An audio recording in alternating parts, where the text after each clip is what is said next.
All right, jumping right in. Today, we're going deep um, into all the stuff surrounding Trump and Zelensky, their interactions. And you've given us quite the mix here.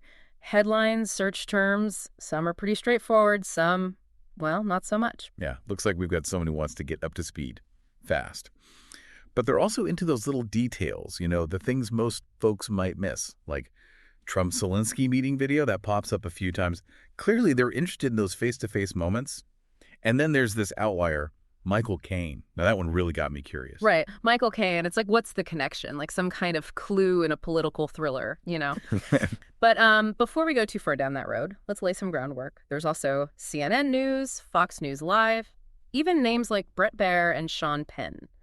So definitely seems like you're aware of the media's role in all this, how they shape the narrative. Absolutely. This isn't just about two guys, right? We're talking two countries, two totally different political systems, and all of this is happening under a giant microscope. Every handshake, every word, every, raised eyebrow gets amplified.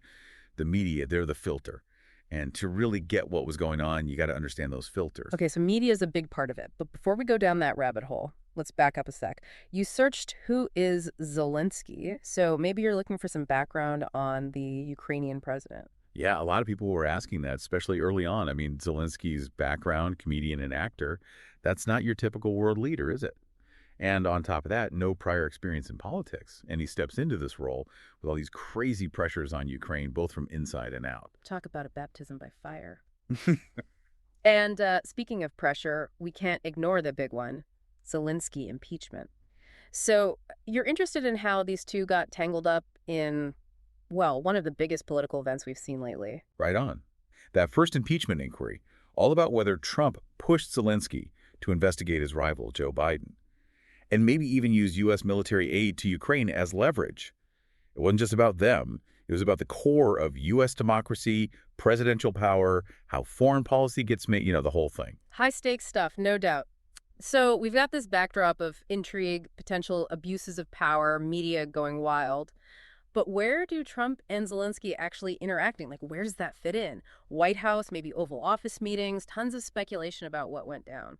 And it's interesting, these weren't all fancy official state visits, It seems like they were meeting all the time, sometimes public, sometimes private, and each one had its own weight, its own meaning. It's like a puzzle with some pieces missing, others hidden on purpose. And those missing pieces, those seem to be what you're really after. Searching Trump-Zelensky meeting video over and over, you want to see those interactions firsthand, right? The body language, the tone, the stuff that's not in the official transcripts. Exactly. That's where it gets really interesting. We might not have every behind closed doors moment, but we've got bits of footage, leaked transcripts, people who were there telling their stories. We can use all of that to start building a more complete picture. Okay, so we've got the scene. Two leaders, global politics, media frenzy, and a whole lot of unanswered questions. Where do we go from here? How do we untangle this web of interactions, figure out what it all really means? Well, I think the first thing is to look past the headlines, all the partisan spin. We need to look at those key meetings, and not just what was said, but what wasn't said. The power dynamics, what it meant for both Ukraine and the U.S., the whole picture. Sound like a plan. Let's get to it. Okay, so let's rewind a bit. Zelensky, he takes office, April 2019? And from your searches, it seems like things get really interesting that July 25th, that phone call. Trump and Zelensky. I'm seeing searches like Trump, Ukraine. What did Trump say to Zelensky? Definitely digging into that moment. Yeah, it was a big one, that's for sure. That phone call and then the White House putting out, well, a rough transcript, it all blew up, became the center of that whole impeachment thing. Did Trump use his power, as president, to pressure a foreign leader, to get dirt on Biden, his potential rival in the 2020 election? That was the question. Yeah, the Biden connection. I remember that being a huge debate back then. What exactly was Trump asking Zelensky about Biden? Like, what did he want him to do? So the main thing was Trump wanted Zelensky to start investigations into Joe Biden and his son, Hunter.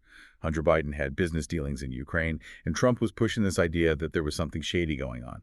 The implication, not said outright, but definitely there, was that maybe, just maybe, U.S. military aid to Ukraine, which they really needed, might depend on those investigations happening. Whoa, that's a power move. So basically, maybe Trump was saying, hey, you want our help? Dig up some dirt on my opponent. Pretty explosive stuff. How did Zelensky handle that? That's where Zelensky's political skills, maybe even his acting background, came in handy. He was very careful.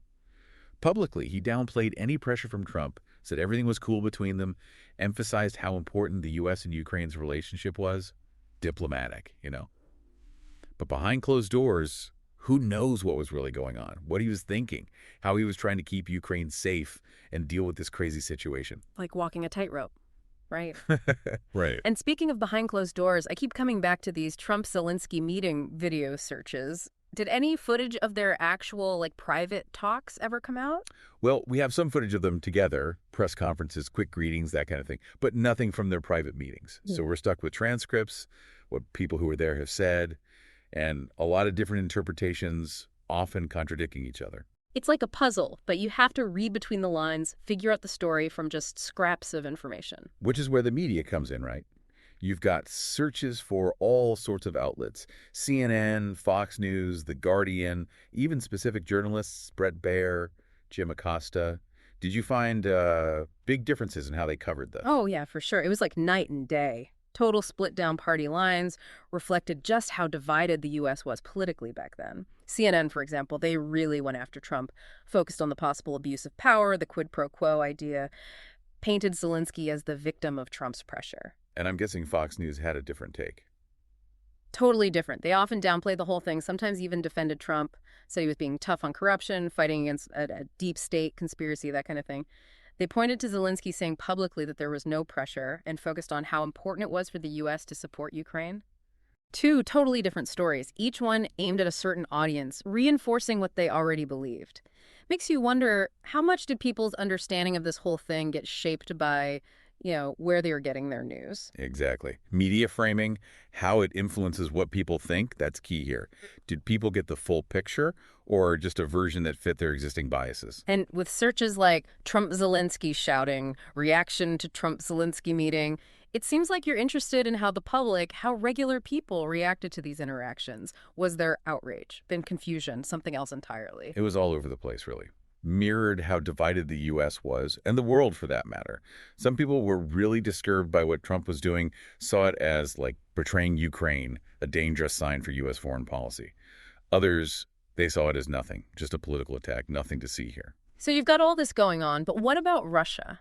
What about Ukraine's actual situation? I see searches for Russia, Putin, even World War III. Definitely some anxiety there about the bigger picture. Absolutely. The U.S., they're Ukraine's most powerful ally.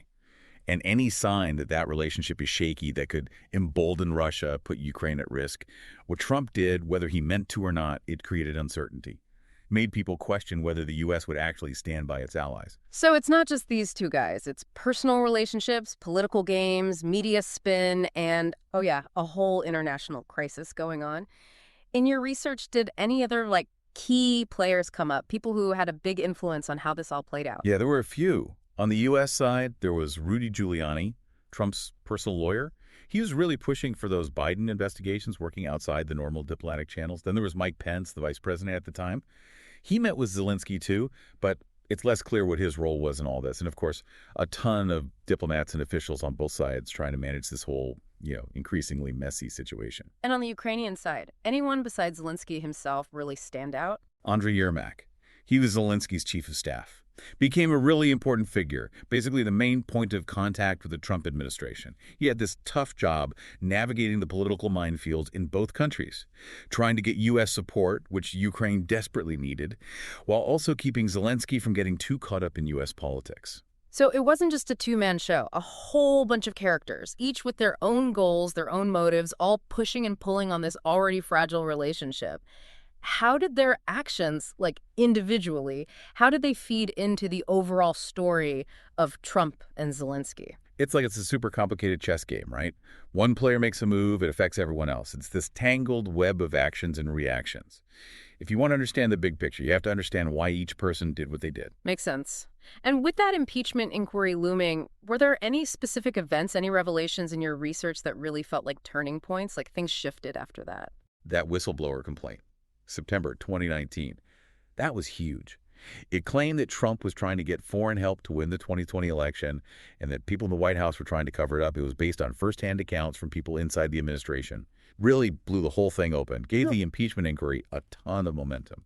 Yeah, that definitely changed things. And how did Zelensky react as this was all escalating? Publicly, he kept it cool, tried to stay out of U.S. politics as much as possible. But you could tell the pressure from Trump, the impeachment inquiry, would put him in a tough spot, trying to balance keeping that crucial U.S. alliance with protecting Ukraine's independence. Imagine being a new leader, dealing with that level of international pressure. Did Zelensky ever, push back against Trump, try to assert his own agenda? There were some subtle moments, like there's this joint press conference, and Zelensky gets asked about investigating Biden. He deflects it really skillfully, emphasizes that Ukraine's judiciary is independent, steers the conversation away from what Trump wants. So playing the diplomat, but with a little bit of backbone. And the media, with all their different perspectives, how did they portray this back and forth? Still super partisan, each outlet filtering things through their own lens. But as the impeachment inquiry went on, more details started coming out about the pressure campaign, the cover-up attempts. Some outlets start taking a more critical stance towards Trump. So even with all the polarization, the story started to change as new information came out.